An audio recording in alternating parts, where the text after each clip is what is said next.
La prison d'Altiplano se dressait tel un monolithe de béton et d'acier contre le soleil couchant. Une forteresse conçue pour abriter les criminels les plus dangereux du Mexique, un lieu où l'espoir s'éteignait. Ses murs étaient épais, ses mesures de sécurité apparemment impénétrables. Personne ne s'était jamais échappé de cette prison de haute sécurité. Personne, jusqu'à ce que Joaquín El Chapo Guzmán décide d'en écrire une nouvelle page. L'air était chargé d'une tension palpable. Les gardes patrouillaient le périmètre, le visage durci par des années passées à côtoyer le pire de la pire espèce. À l'intérieur, El Chapo, le baron de la drogue le plus célèbre du monde, attendait son heure. C'était un homme habitué à opérer dans l'ombre. Un maître manipulateur qui prospérait sur le chaos et la ruse. Mais ce soir, il était sur le point d'orchestrer son évasion la plus audacieuse. Joaquín Guzmán Loera. Un nom murmuré avec crainte, un nom synonyme de pouvoir.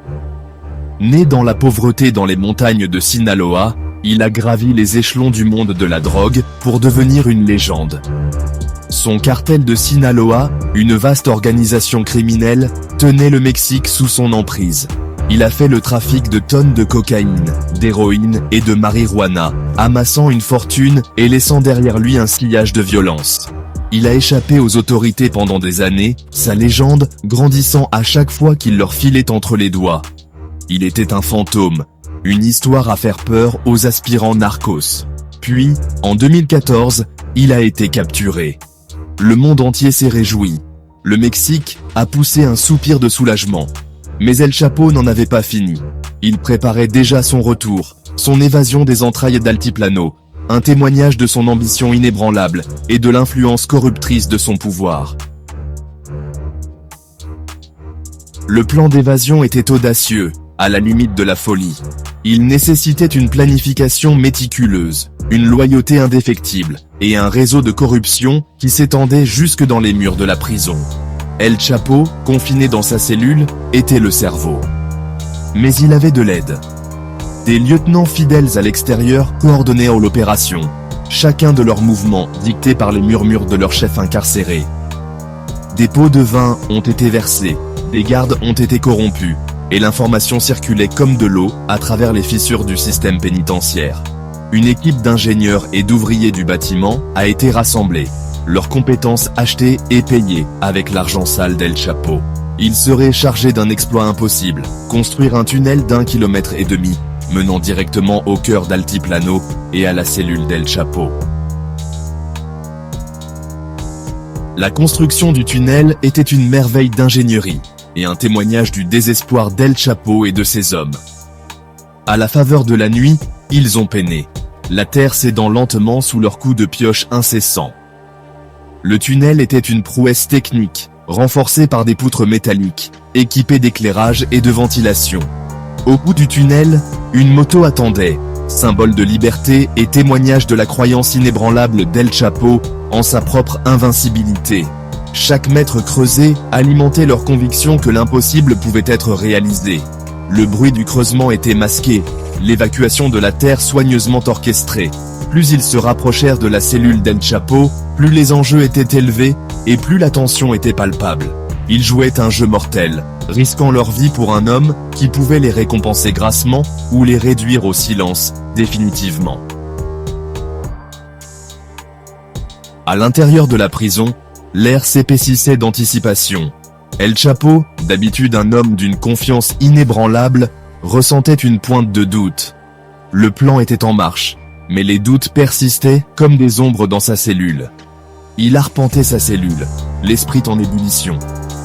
Les gardes, inconscients du complot qui se déroulait sous leurs pieds, continuaient leur ronde, leur présence un rappel constant du danger. Chaque porte qui claquait, chaque ordre crié lui envoyait une décharge de peur dans les veines. Il s'accrochait à la conviction que ces hommes ne le laisseraient pas tomber, que le tunnel serait achevé, que la liberté l'attendait. À mesure que les jours se transformaient en nuit, l'anticipation grandissait, une pression suffocante qui menaçait de le consumer. La nuit du 11 juillet arriva. Une nuit qui resterait à jamais gravée dans les annales de l'histoire criminelle. Un sentiment d'appréhension s'abattit sur la prison. Les gardes, inconsciemment complices dans leur ignorance, continuaient leur service.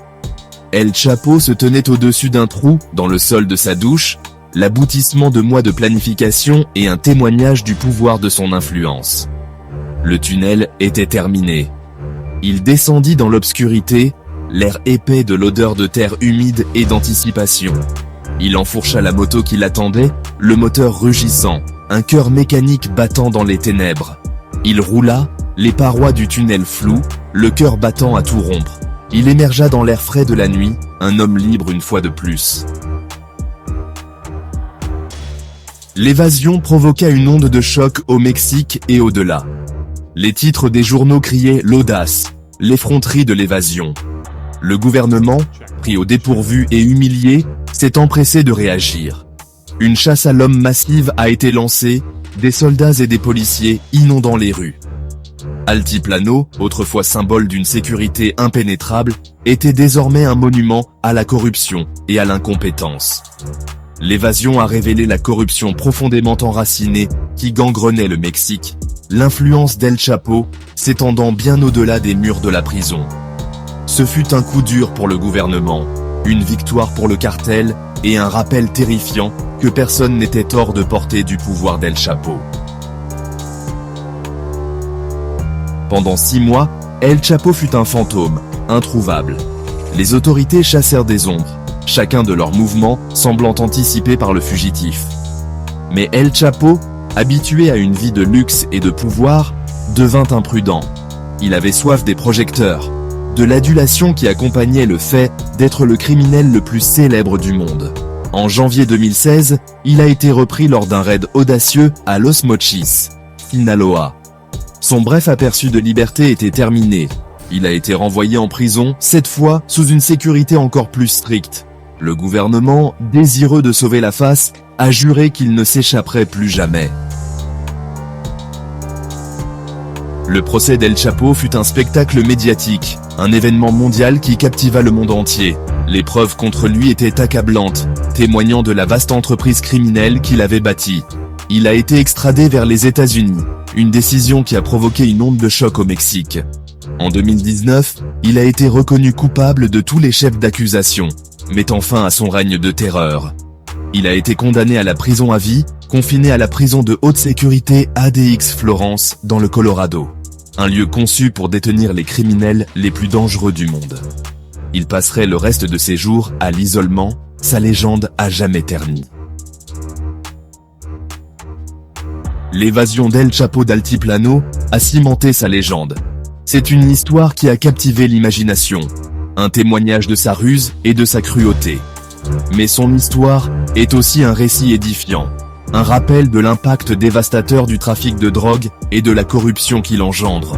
Son évasion, bien qu'étant un témoignage de l'ingéniosité humaine, a également mis en lumière les défaillances du gouvernement mexicain et la corruption profondément enracinée qui continue de gangréner le pays. El Chapo est peut-être derrière les barreaux, mais le cartel qu'il a construit perdure, témoignage du pouvoir persistant du trafic de drogue. L'histoire de l'évasion d'El Chapo est plus qu'un simple récit palpitant de crimes et de châtiments. C'est un rappel glacial de la fragilité de la justice, de l'attrait séduisant du pouvoir et de la capacité humaine au bien comme au mal. Elle sert d'avertissement brutal contre les dangers de la complaisance et d'appel à l'action pour un monde aux prises avec le fléau persistant du trafic de drogue. Le tunnel sous Altiplano est peut-être scellé, mais les questions qu'il soulève sur la corruption, la sécurité et la nature même de la justice restent ouvertes. El Chapo est peut-être parti, mais son héritage perdure, un rappel obsédant du travail qui reste à faire.